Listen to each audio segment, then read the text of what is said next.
మన హైట్‌కి తగ్గట్టు మంచి మజిల్ మాసే ఉంది నాకు. ఎందుకంటే నా హైట్ వచ్చేసి 5'11" అన్నమాట. Day 70 off road to ICN.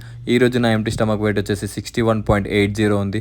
Breakfast and pre workout మీల్‌గా ఓట్స్ అండ్ బనానా తీసేసుకొని ఒక 30 కిలోమీటర్స్ దూరం జిమ్‌కెళ్ళిన పోజింగ్ నేర్చుకోవడానికి. ఇక్కడ వాట్సో బ్రోని అండ్ భాస్కర్ బ్రో దగ్గరికెళ్ళానన్నమాట. ఈయననే మనకి ఇప్పుడు పోజింగ్ కరెక్షన్ చేసేది. ప్రీ వర్కౌట్ తీసేసుకొని నా వర్కౌట్ స్టార్ట్ చేసేసుకున్నాం. అట్లనే ఒక లాంగ్ రా వీడియో కూడా షూట్ చేసినా అనమాట. ఒక 2 డేస్‌లో అప్లోడ్ అవుతది కంప్లీట్ పోజింగ్ గురించి. ఫస్ట్ మన వర్కౌట్ అవ్వగొట్టినాం. ఎనర్జీ మాత్రం కొంచెం తక్కువనే ఉండే, ఎందుకంటే ఒకటే మీల్ తర్వాత ఇంత ట్రావెల్ చేసి వచ్చిన కదా. కానీ బాడీ కండిషన్ మాత్రం మంచిగానే కానీ ఇక జర్ర గ్యాప్ ఇచ్చేసి పోజింగ్ స్టార్ట్ చేసినాం. ఒక 1 అవర్ పోజింగ్ చేసిన అనమాట. దాంట్లో నేను మిస్టేక్స్ అన్ని కవర్ చేసుకున్నా. మాక్సిమం ఆఫ్ ది మిస్టేక్స్ నేను అసలు అంటే ఇంతకు ముందు కన్నా ఇప్పుడు చాలా హ్యూజ్గా అనిపిస్తున్నా.